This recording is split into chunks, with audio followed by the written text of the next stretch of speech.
Welcome back to the Macro Gamer channel. My name is Mark Hassingham. Today we're going into our Shield Portfolios weekly numbers. This is for week 69, and today's date is November 15th, 2025, on Saturday. So as always, let's get into our numbers.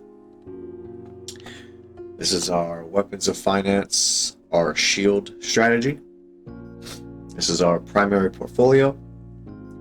It's a defensive strategy focused on preserving and protecting wealth, continuous and stable returns, balanced diversification, global economic resilience, and dynamic management.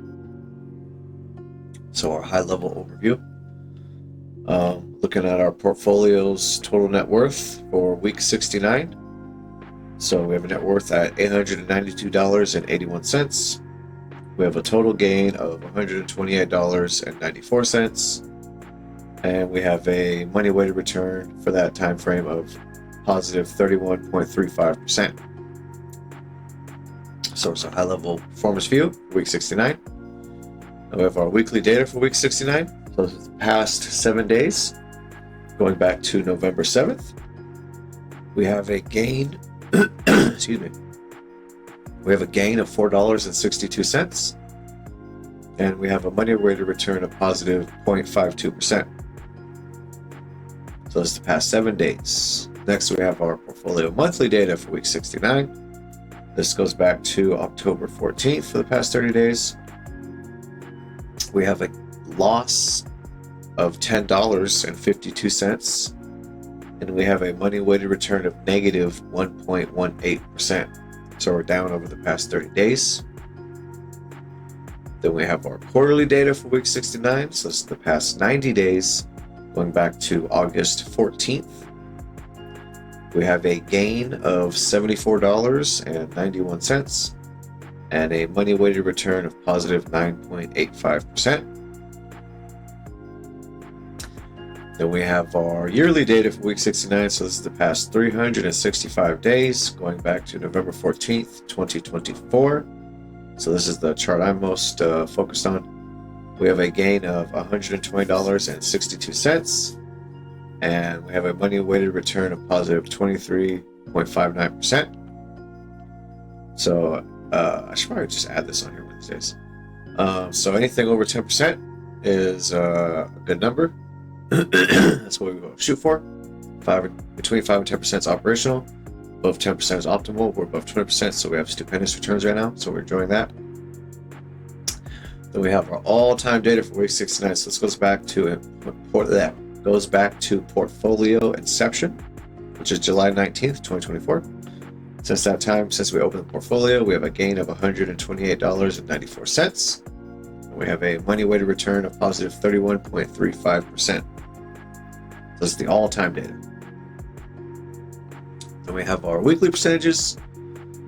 So for week 69, so currently we still have gold at 45% with our GLD ETF, commodities at 15% with our USCI ETF, bonds at 15% with our GOVI ETF, US dollar at 10% with our UUP ETF, stocks at 10% with our RSP ETF, and Bitcoin at 5% with our IBIT ETF. So our best weekly performers, gold up 2.08%. Remember, gold hit a high peak of around 4,300 and it came down, and then it came back up, and now it's kind of like settling a little bit. So we're gonna see what happens. Bitcoin being down over 9% because it's just having a horrible time. And that doesn't even include, I don't think that even includes post-market hours because it went down, I feel like more, but I could be wrong. Then we have our monthly percentages for week 69, so the past 30 days. You can see the numbers here. Pause the video if you like. Check them out. Then we have our quarterly percentages for week 69. Same thing. You can pause the video, check them out. Gold's done very good over that time, over 22%. Bitcoin almost the exact inverse, down 21, almost 22 because it's 21.97. So call it 22% both ways. Then we have our yearly percentages for week 69, so the past 365 days. Bitcoin is actually just down on the year, which is crazy. Gold up 58%, so doing good. And then our all-time percentage, keep in mind that GOVI and IBIT have not been in since the beginning, so we've played around with those a little bit, but These are all-time performances. If you want to pause the video, you can check those numbers out. So we have position changes as of July 21st, 2024, when we started the portfolio. I have no new changes since April 30th, 2025. So we've just been riding the gold train this whole time, and it's been doing great. And we have no portfolio transactions. Now we have our Illuvium staking dashboard for week 69. So this is going to give you the kind of big picture of what's going on. So we have a current ILV price of $8.25, so below $10, which is so cheap. Of course, it's not cheap. Cheapness is relative to nothing, so it's just saying that, but it's below $10, $8.25. We currently have 33, keep saying dollars, 33.49 ILV staked. That's how many tokens we have staked, which gives us a total value of $276.26. Then we have our Illuvium investing schedules. So we have our unlocks here. We have our next one unlocking in 10 days. So at any point in time, I could withdraw these, but the price is just so low, right? So low.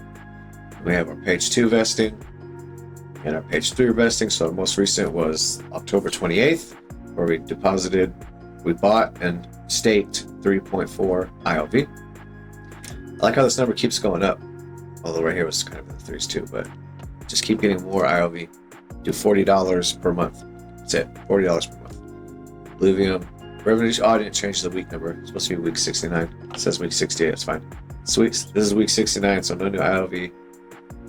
Claimed 0.24 ILV, which currently has 26 cents, and no Illuvium transactions. Just change that right now because I'm thinking about it. Whoopsies. My bad. I'm not perfect. Oh no. Click and hold save.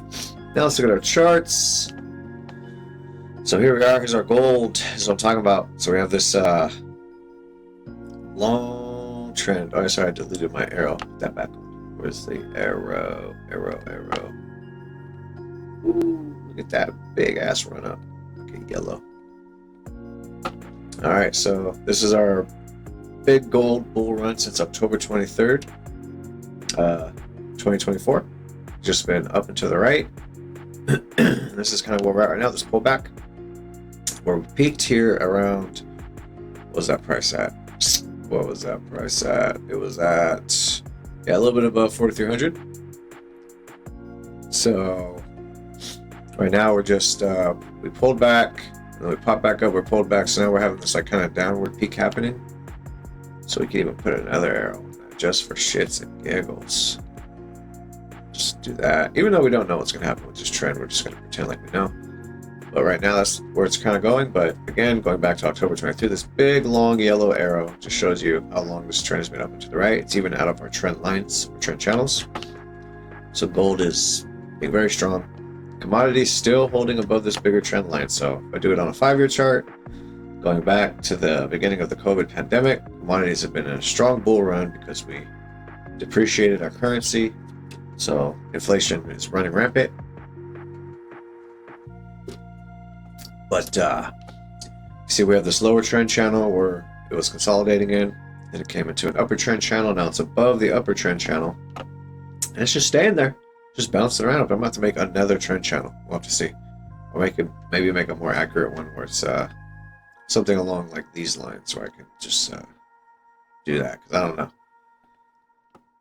I try to keep it within my long-term trend channels. And then we have our bonds. Fuck bonds. I hate bonds. So again, going back to the COVID pandemic, it's just been straight down. We did hit this bottoming around October 2023, and it's been kind of just meandering sideways. It's a little bit up trending, a little bit, but it's mostly been going sideways. Believe it or not, I'm actually thinking of increasing my bond position because I just feel like gold's ran up too much and we're still uncertain. Also, US dollar is another fun one. So UUP. We're trying to like push this trend up. It looks like. Let's look at the DXY. It's like we're really pushing up. So we bounced off the 100 line, and then we came down, but we're still in the long term. So since May, call it April of 2008, so over a decade ago. All right, getting close to coming up on like almost 20 years, really. But this trend has been just kind of just up. It slowly climbs because it's currency, right? That's been climbing. So I know when people say the follow the dollar, DXY is crashing or anything like that. Well, since 2008, it's been going up. So, just the proof is on the chart, right? But of course, we hit problems when we get to big round numbers. The 100 line is a perfectly round number, so we bounce off that. But we're gonna see what happens. It might still be strong. We don't know. Let's go stocks. RSP. Disappointingly, RSP is now. I feel like it's no longer, or at the moment, it's no longer wanting to stay in this trend, and it's really just trying to hold the previous high back here in November of 2024. So you see it's bouncing around that. But if you look at the S&P 500, which is consolidated, a lot of it, a big chunk of it, I should say, into like, the top 10 names, it's up. It's past its peak back in 25. Go back here is like the November one, but it's still holding it. This would be like the new peak, but it's still in the trend channel. As you can see, this trend channel goes back pretty far. Goes back to November of 2022. You had a couple times where it dropped out. That's fine because it came back up and it reclaimed the trend. So it's still going. And then, of course, our IBIT, Bitcoin just collapsing. Bitcoin's collapsing. Look at this big ass candle. Dude, look at that candle. Bitcoin is collapsing.